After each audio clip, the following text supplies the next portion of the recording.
महाराष्ट्र में महायुति में जनता ने एक बार फिर भरोसा जताया।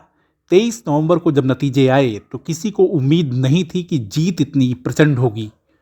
विपक्ष को उस दिन भी ऐतराज था और आज भी ऐतराज है। हार अपनी खामियों से हुई या ईवीएम ने हरा दिया, इन दोनों विषयों पर विपक्ष चर्चा कर रहा है। लेकिन उससे अधिक चर्चा इस बात पर हो रही है कि महायुति अपना सीएम कैंडिडेट क्यों नहीं चुन पा रहा है। 23 नवंबर से आज की तारीख में यह तो साफ है कि अब सीएम बीजेपी से ही कोई बनेगा, लेकिन एकनाथ शिंदे गुट अपने अगले कदम को लेकर साफ साफ कुछ नहीं कह रहा। महायुति के नेताओं की बैठक 28 नवंबर को दिल्ली में हुई थी, 29 नवंबर को मुंबई में होनी थी, लेकिन एकनाथ शिंदे सतारा स्थित अपने गांव चले गए। अब कोई भी नेता कहीं भी आ जा सकता है, उसे लेकर किसी तरह की मनाही तो नहीं है, लेकिन यदि कोई कार्यक्रम पहले से फिक्स हो और वो भी सरकार बनाने के तरीकों पर चर्चा करनी हो तो इस तरह से बैठक से दूर चला जाना कई तरह के सवाल तो खड़े करता ही है। सवाल बेहद साफ है कि यदि बीजेपी के सीएम से शिंदे को कोई आपत्ति नहीं है तो विरोध किस लिए और किस बात पर? क्या एकनाथ शिंदे गुट मोल भाव पर उतर आया है या उन्हें लगता है कि बीजेपी अब उन्हें दरकिनार कर रही है? दरअसल इस सवाल को समझने के लिए हमें 2019 के साल में चलना होगा। 2019 में शिवसेना अविभाजित और बीजेपी गठबंधन के पास पूर्ण बहुमत था, लेकिन मामला सीएम पद पर अटका। उद्धव ठाकरे कहते रहे कि बीजेपी ने ढाई साल का वादा किया था और वादे के तहत पहले उन्हें सीएम बनना था, लेकिन बीजेपी के नेता भी कहते रहे कि इस तरह का कोई वादा था ही नहीं। उद्धव गुट झूठ बोल रहा है।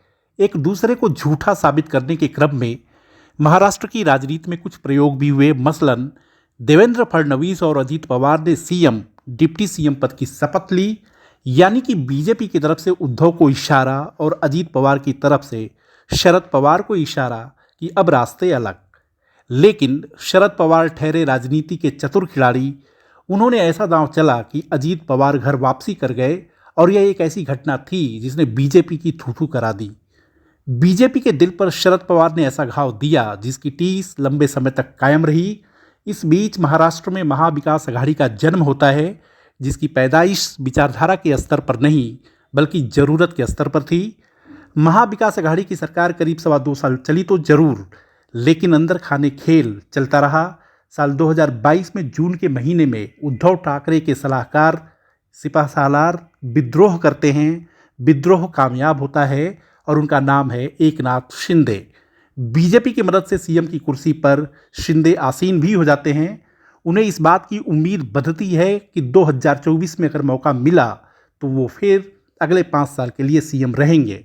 यह बात सच है कि एकनाथ शिंदे की अगुवाई में महायुति को सरकार बनाने का मौका मिला, लेकिन यह भी सच है कि महायुति के अंदर बीजेपी कहीं अधिक आगे निकल गई, संख्या बल में इतनी आगे कि सियासी तौर पर शिंदे अब उसके लिए उतने प्रासंगिक नहीं है। सवाल यह है कि अगर विचारधारा के स्तर पर शिंदे बीजेपी के साथ है तो उन्हें विचारधारा का लिहाज कर बीजेपी के साथ होना चाहिए।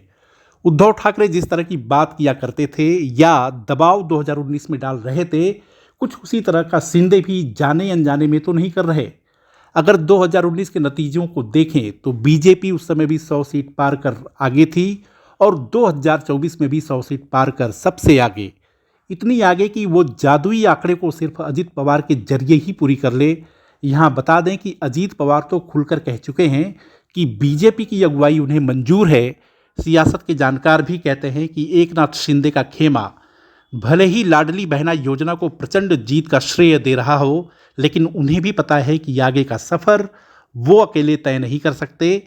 लिहाजा 2019 जैसी सूरत से बचेंगे, भले ही दबाव बनाने की झांकी कुछ और दिन तक सुनाई और दिखाई पड़ सकती है। वीडियो को लाइक, शेयर और सब्सक्राइब करें और हाँ, कमेंट भी जरूर करें। देखते रहिए इंडिया अड्डा।